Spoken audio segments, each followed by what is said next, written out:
Halo, selamat pagi rekan-rekan profesional. Bagaimana kabarnya pada hari ini? Ya, kita dalam acara Ngopi Pagi dan Opini Dunia Global.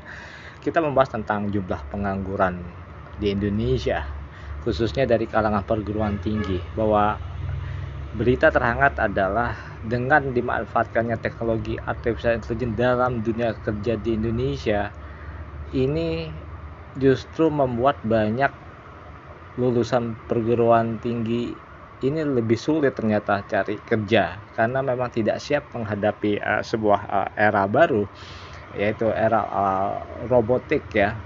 Kita melihat AI bukan hanya kita bicara tentang digital teknologi, tapi ini adalah sebuah robot ya, robot yang mampu bekerja semua karena mereka mempunyai kemampuan berpikir dan berbicara seperti manusia.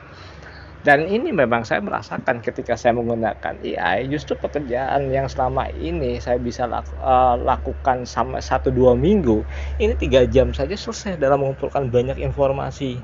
Bahkan jejak rekam saya di dunia digital dalam 1 hari bisa saya kumpulkan banyak sekali bukti-buktinya yang bisa direkam oleh AI.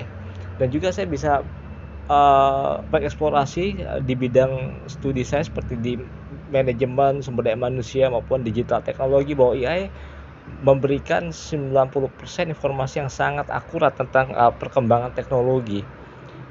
Dan ini menjadi masalah ketika para lulusan dari universitas ini nggak siap menghadapi era ini. Jadi kalau misalnya mahasiswa lulus dengan nilai yang pas-pasan atau nilai tinggi tetapi mohon maaf tidak pernah baca buku, tidak mempunyai skill yang dibutuhkan dalam dunia kerja, ya harus tersingkir oleh AI karena AI bisa mengerjakan semuanya. Jadi ingat, AI adalah program yang dirancang bisa untuk komputer, bisa untuk gadget ya, walaupun ini pertama kali kemana komputer ya, gadget maupun robot humanoid yang berbicara dan berpikir seperti manusia. Jadi sekali lagi, program yang dibuat untuk komputer, gadget dan juga robot humanoid yang bisa berbicara dan berpikir seperti manusia.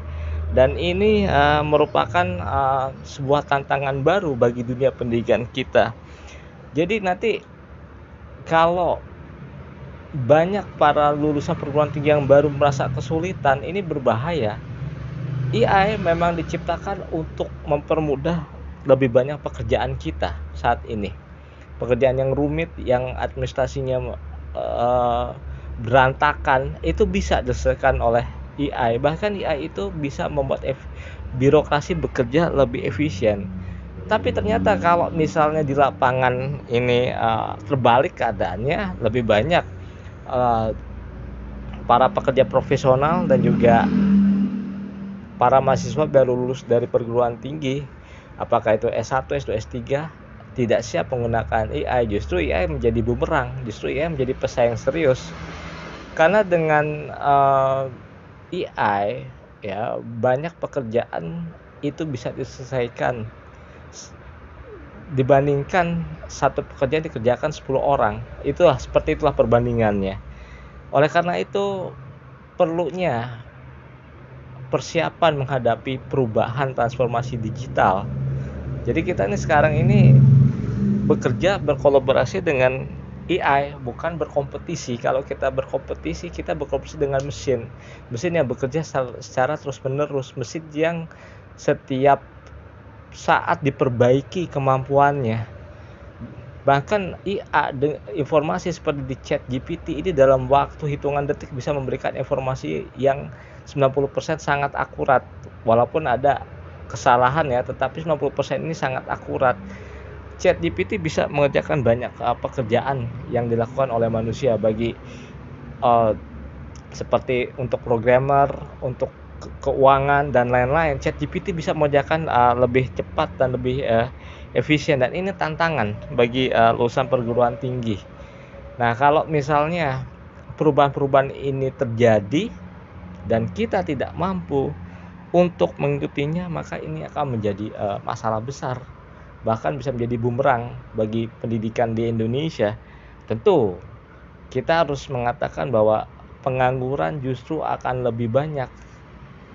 Karena mesin bisa menggantikan banyak pekerjaan manusia, sementara manusia tidak mampu mengikuti dan berkolaborasi dengan mesin. Ini yang menjadi masalah besar bagi kita, dan dunia pendidikan harus segera menyadarinya. Ini pandangan singkat saya dalam acara Ngopi Pagi dan Opini Global. Saya Septian Darto dari Global Strategies mengucapkan terima kasih banyak.